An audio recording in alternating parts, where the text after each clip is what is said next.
it really does kind of throw a monkey wrench into how plan sponsors run a plan, not understanding really where to go to get their prohibited transaction exemptions. And it'll be interesting to see how all of this shakes out.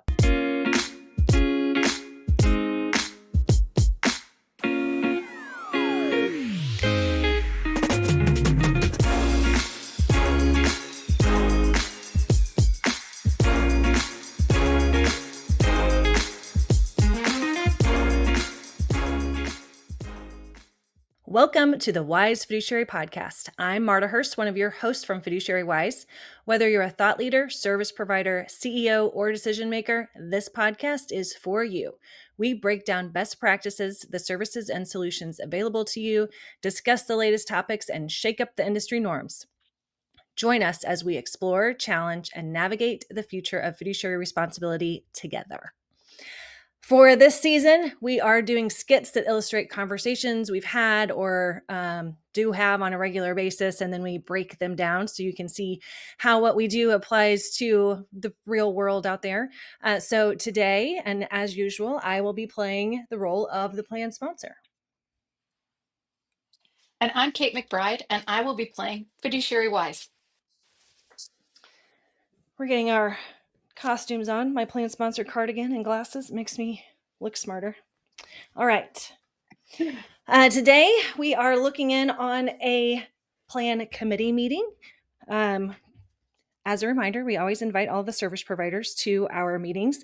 But since just Kate and I are on today, this is really the conversation between my concerns as the plan sponsor with Kate.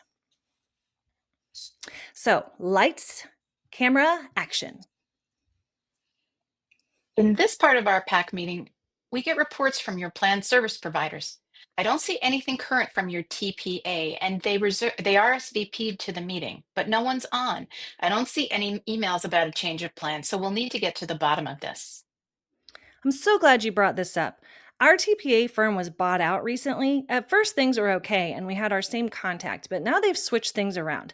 I've sent 4 emails, and no one is answering. Wow, I had no idea no one was answering. This is why we have these meetings and talk about things. I know, I should have told you sooner. I even called and asked to speak to a manager and nothing. We always get our profit sharing contribution calculation done early so we can get it funded before the first quarter statements go out. And I can't even get anyone to respond about the status. Well, thanks for letting us know. We'll jump on this and see if we can get the right people involved. If not, we might need to consider making a change. Well, can't you just do it?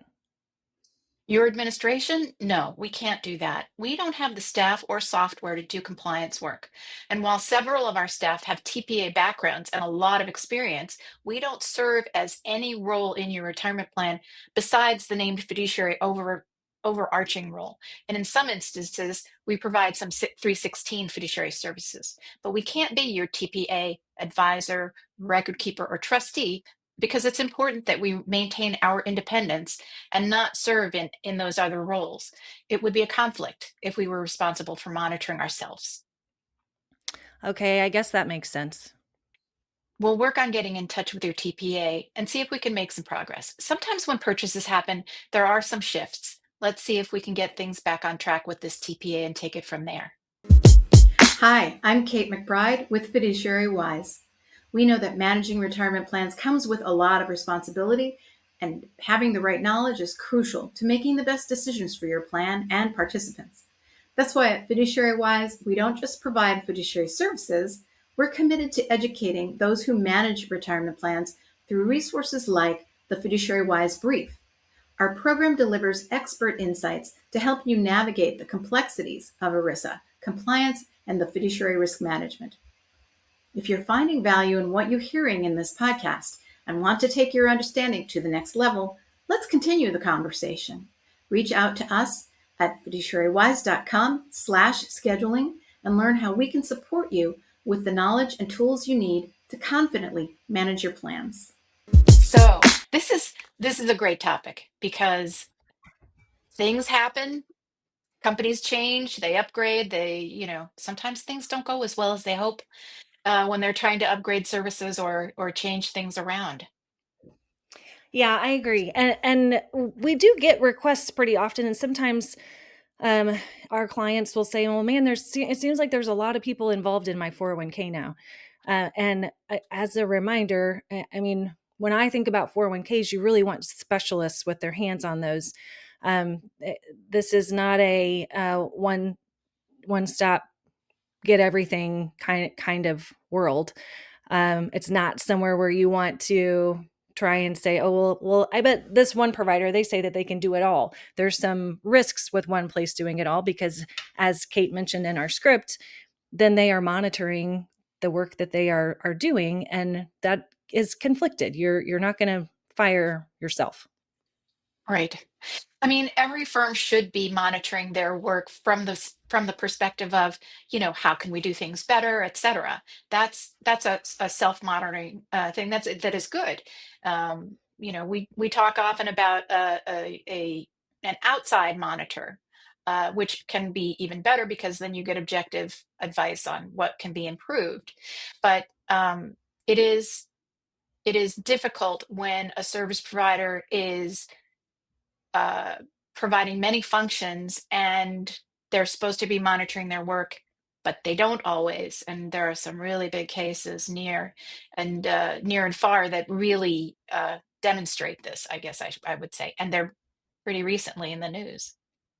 Yeah, I would say so, with some very large penalties involved in those, and it's about more than just the conflicted role, but I think that very easily got them in a mess, because that the same people that were responsible for monitoring were providing some of those other services. So, from the fiduciary wise standpoint, we find it very important. It is super important to the work that we do to remain independent. So, as Kate said in the script, we're never going to be a TPA, never going to be an advisor, never going to provide record keeping services, because we think it's very important that as an independent 402A fiduciary, we be able to look at all of those service providers and not have a conflict, not have an interest in financial interest in the success of those other entities. Exactly. And that's really what the 402A named fiduciary does is perform that overall umbrella role, making sure that the other service providers are doing what they need to do and making sure that the costs are in line. So we look at that, all the costs of the plan, we benchmark, we make sure that these are in line and sometimes, as plans can grow, sometimes the costs do get a little bit out of line, increase a little bit too much. And so we take the benchmarking and we talk to the service providers, and they are really very good about adjusting their pricing because they can see from the benchmarking when things need to be adjusted. So we take that on as the 402A named fiduciary to do that work in the background. Yeah, and I think when we look at things, just like if we were a plan sponsors aren't typically related to any of their service providers. Right. So it's important that we keep that authentic. It's just part of our DNA here at Fiduciary Wise and how we evaluate service providers. And we do have a lot of experience in doing that. So a lot of employers, maybe they haven't been a part of a lot of plans. And so they don't always know. There are some tools out there for benchmarking services, for example, not nearly as many about services and what should service look like from different providers. Hmm. So it that bring we bring a level of experience to that conversation and analysis, and of course the documentation of that prudent process. Right, right. That's really important. I think that as the 402A named fiduciary firm, that we can also play another role, and that is a role that might be uncomfortable for the actual sponsor of the plan. Let's say that they've had service providers, the same ones for quite a while, and they're friendly, and maybe they get out to golf every now and then, or something like that. But they're friends with their service providers, and there's nothing wrong with that. But if that friendship means that they're not benchmarking or that the fees are not in line with what they should be, it's a hard conversation for a plan sponsor to have with their service providers. I think plan sponsors are sometimes very shy about that conversation, or just at least uncomfortable. Maybe not shy, uncomfortable might be the better word. And so as the 402A named fiduciary firm, Fiduciary Wise can actually take on that role and make sure that the costs stay in line, because everything that is done in the plan needs to be done in the best interest of plan participants solely and exclusively. And when costs, become out of line, then that's not happening. And so that's an important thing to be able to manage that role and to, get the costs back into line.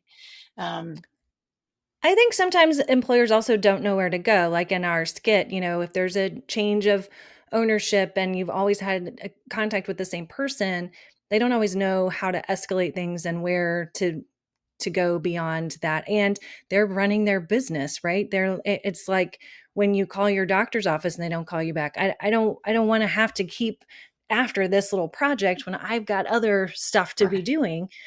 So not only do we have some connections because we work with multiple providers across the country, but we just have the resources to help get to the right people. Yeah. So I think that can be helpful to plan sponsors as well. Yeah.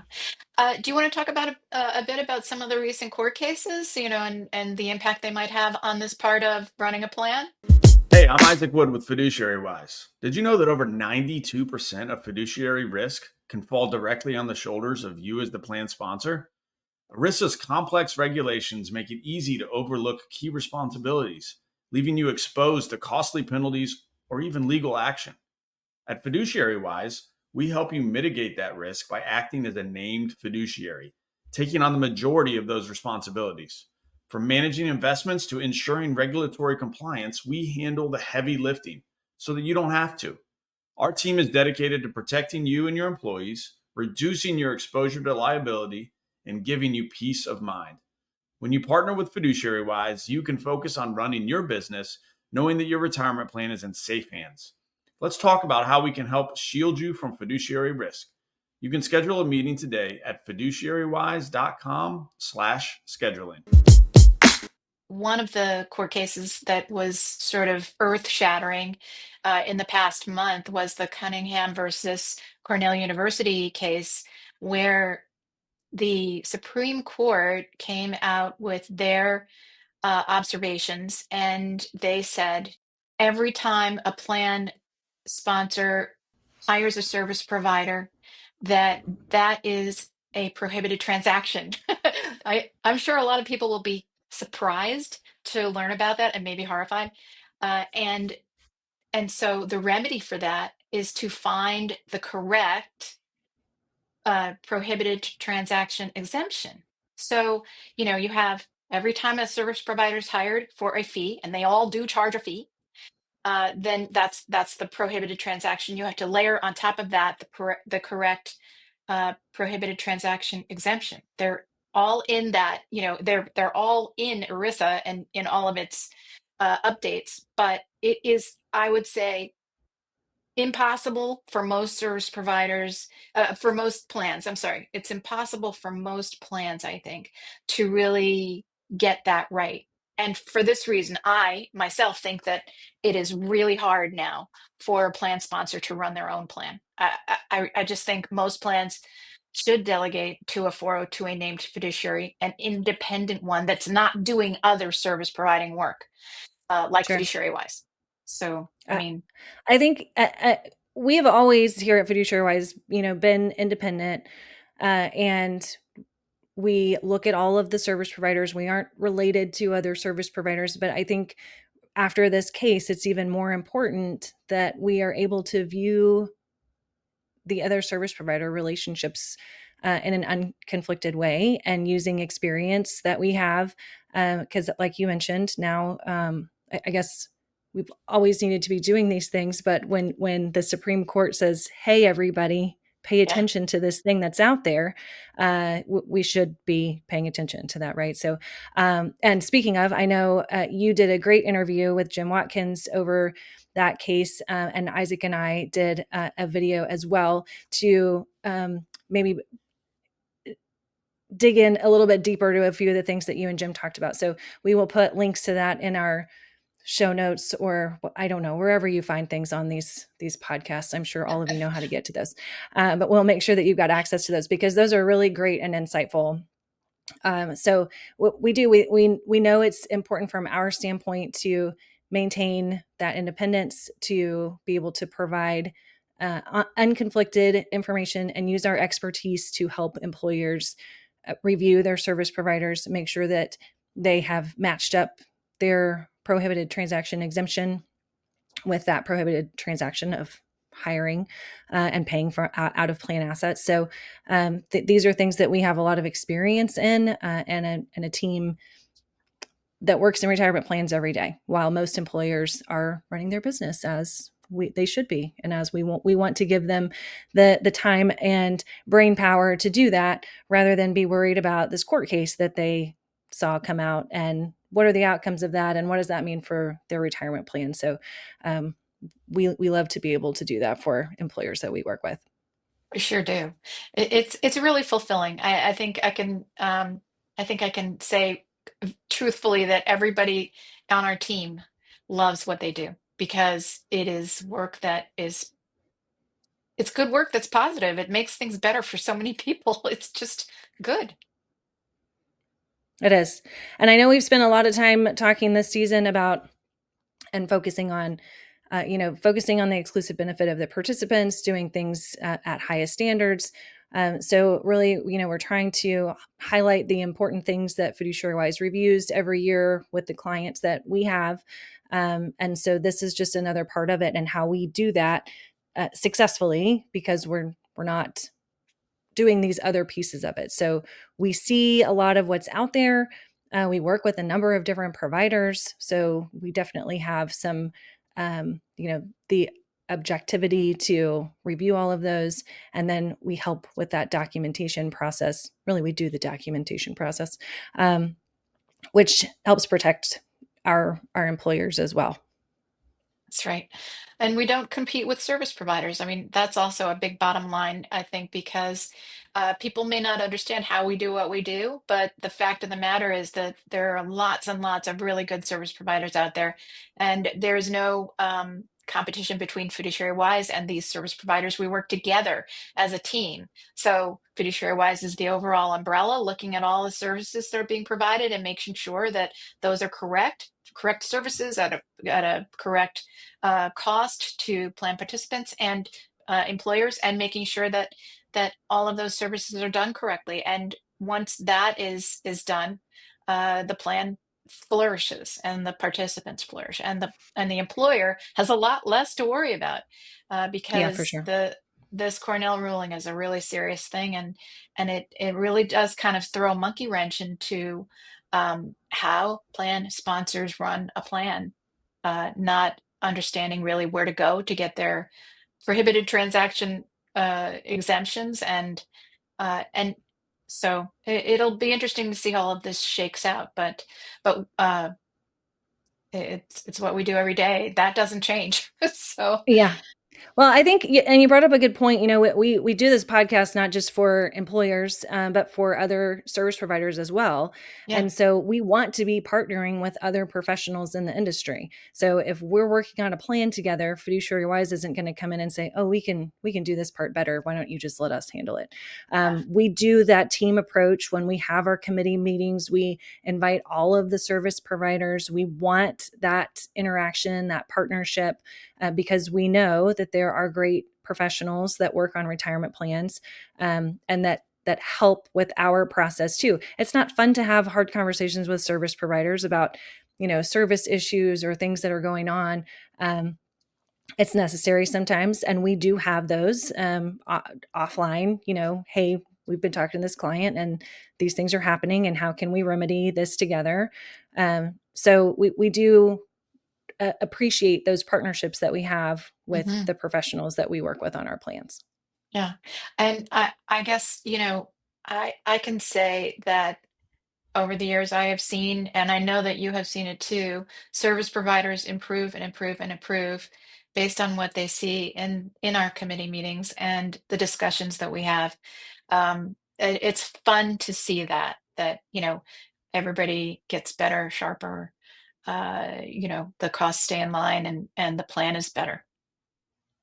I have to say, sometimes I have a PAC meeting or we have committee meetings, and these service providers that are on, they do a really great job. We've been working with them for a while. And then, these meetings go really smoothly. And sometimes I wonder if the plan sponsor's like, what do I still need Fiduciary Wise? But we've all worked really hard to get the plan in a spot where it is running smoothly. That's the goal, right? Like we ask a lot of questions to hopefully get information out about things that could impact a plan before it gets to the point that it's messy. We do a lot of consulting with the other service providers in advance of the meetings to make sure we have information and we can ask questions ahead of time so those things go smoothly. So sometimes if those meetings go too smoothly, I think, oh, well, look, we make it look easy, but there's definitely a lot of work still that's going on behind the scenes while the employer is running their business and doing the things that they need to do to be successful for their company. So that's a great point, because I really kind of think it's like an iceberg. You only, like, the plan sponsor, when we have our committee meetings, they see the very top of the iceberg, but they don't see the work that goes in underneath, during the year behind the scenes. But I mean, that's good. It's a good experience for the plan sponsor, not to have to do that work, number one, but also to have the good results, number two, of course. But it really is like an iceberg. You see that little top, but the work that goes on underneath, that's the big part. And that's the part that probably is the most uncomfortable for plan sponsors, if they even know what they need to do, which it's pretty detailed. And I would imagine that there are a lot of things we have a tool that we use called Fiduciary Oversight of Responsibilities and Tasks that has, about 80 responsibilities that have to be fulfilled all during the year.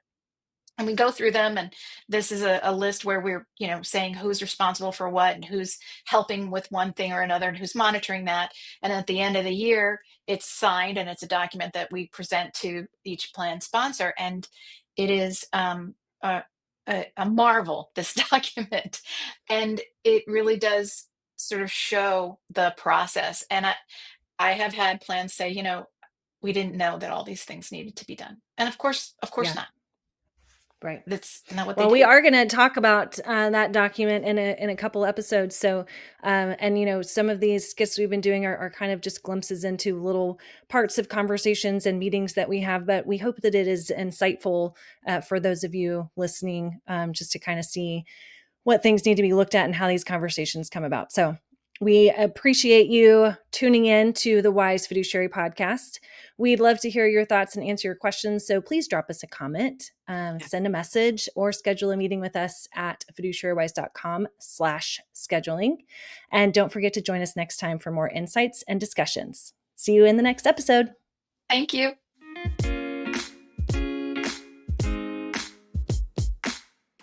The Wise Fiduciary Podcast is a production of Fiduciary Wise LLC, where retirement plan expertise meets real-world insights. Hosted by Marta Hurst, Kate McBride, and Isaac Wood, this show is written and produced by the Fiduciary Wise team. Our executive producer is Haley Blank. This episode was written by Marta Hurst. The content of this podcast is for informational and educational purposes only and should not be construed as legal or investment advice. Always consult a qualified professional regarding your responsibilities as a plan sponsor or a fiduciary. Thanks for listening.